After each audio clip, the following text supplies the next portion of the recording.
Okay, this is part 2 to a 3-part video on instructions that Jesus gave to us on how we should behave. First I'm going to summarize it, and then I'm going to break it down into more detail. So the summary is this. Be the light for others to see by. Don't be arrogant. Don't commit adultery. Don't swear a promise. Don't brag about being good. Don't pray in public. Don't pray repeated prayers. And fix your own faults before trying to fix other people's faults. So, the first part, be the light for others to see by. Now remember, all of these videos, when I'm saying that Jesus said such and such, it is me paraphrasing the King James Bible into modern language. So, you'll find that Jesus said this in Matthew chapter 5. People don't light a candle to hide it.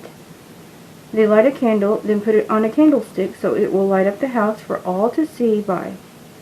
Let your light shine so that everyone can see God working through you. So, he's explaining that if you have a gift from God, use your gift for God and don't hide it. Okay, the next one is don't be arrogant.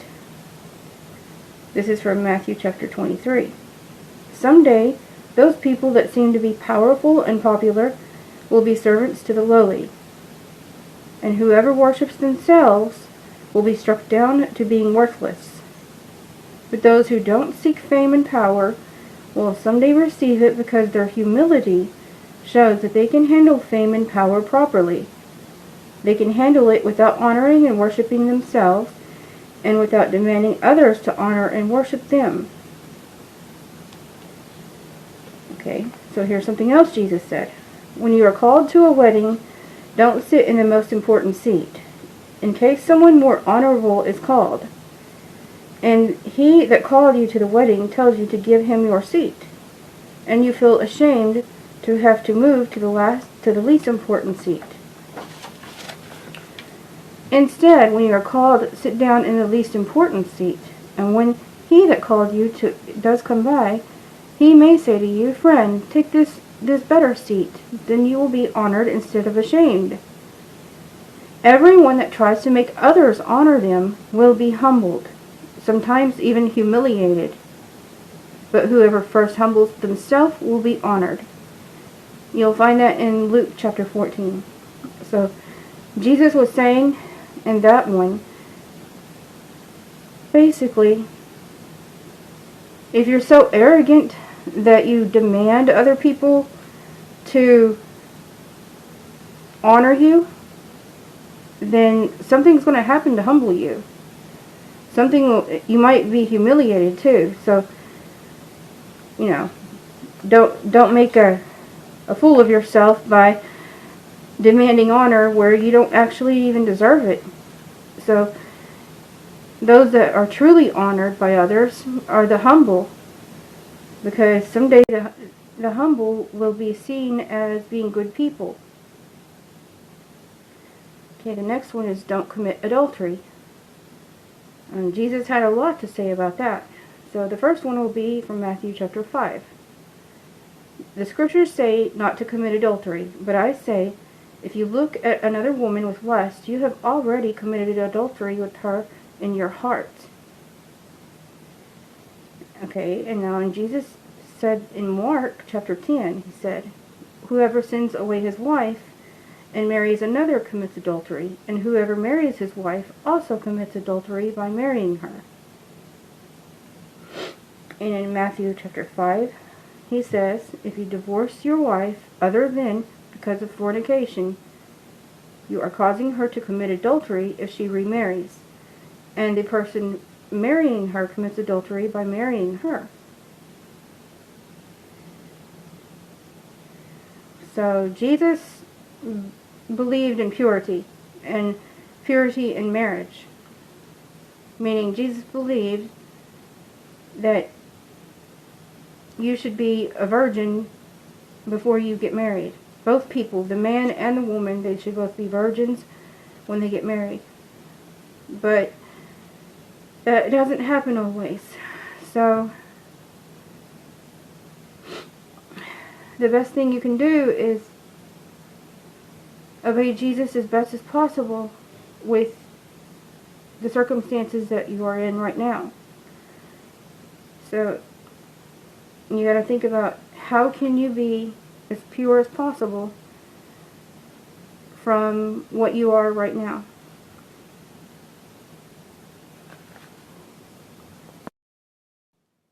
Jesus also told us not to swear a promise.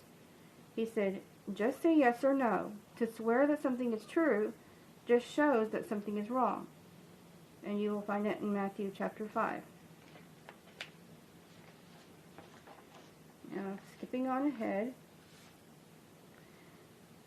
Jesus said, don't brag about being good. He said, be careful that you do not do your good deeds in front of people, so they will see you.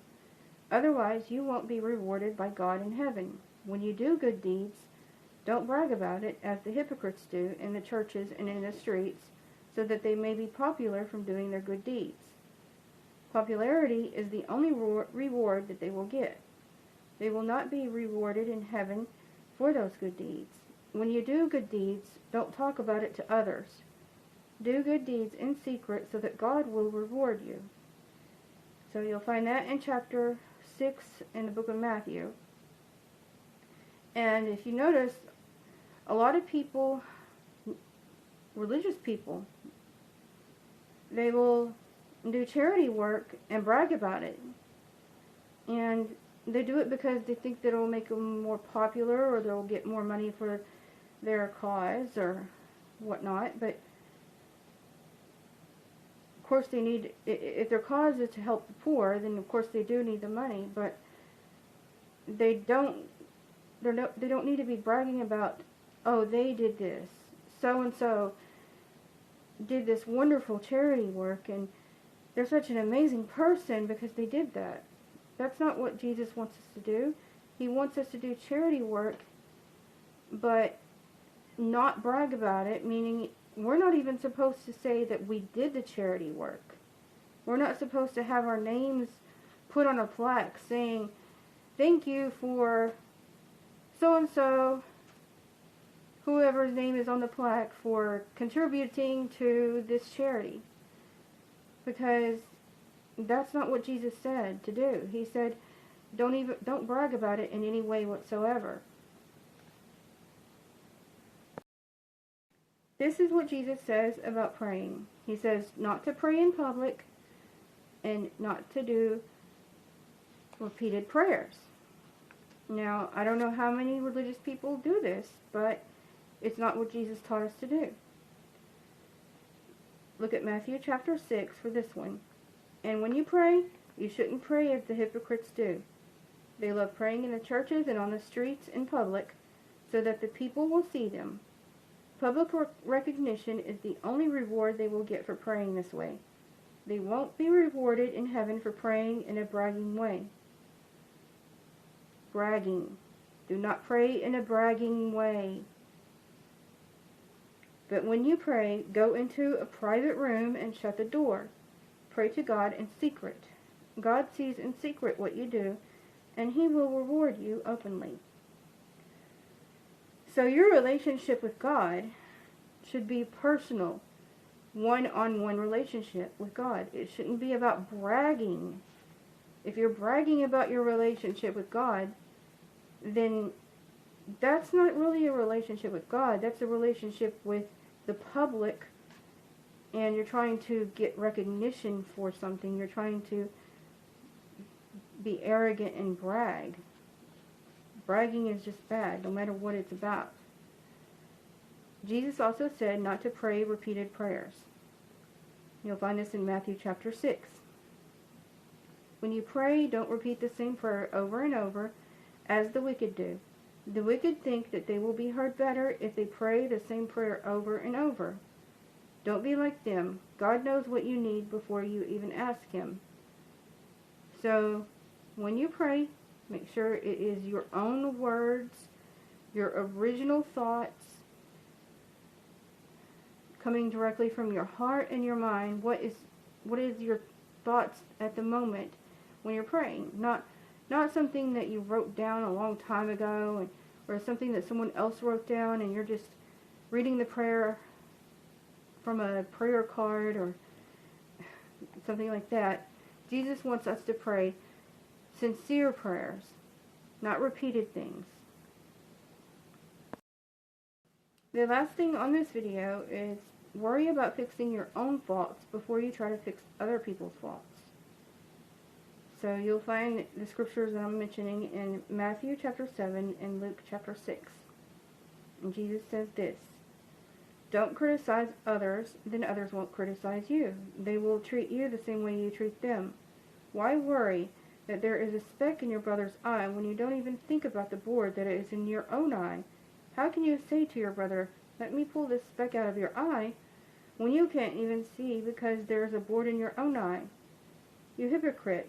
First get rid of the board from your own eye, then you can see clearly enough to get rid of the speck from your brother's eye."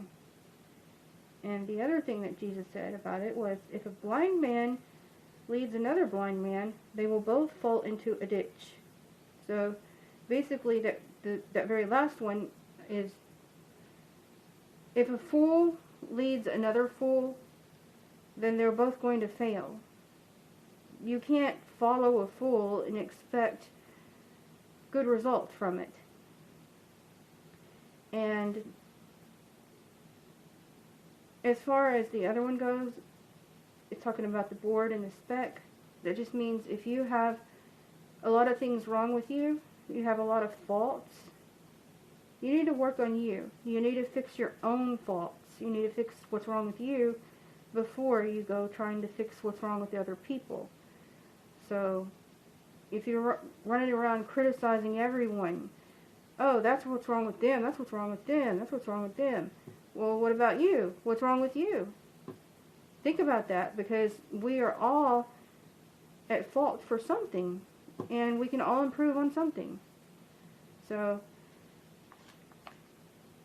worry about what you need to fix in yourself, and then you can worry about helping fix some other people. If they need your advice, make sure that you're capable of giving them good advice.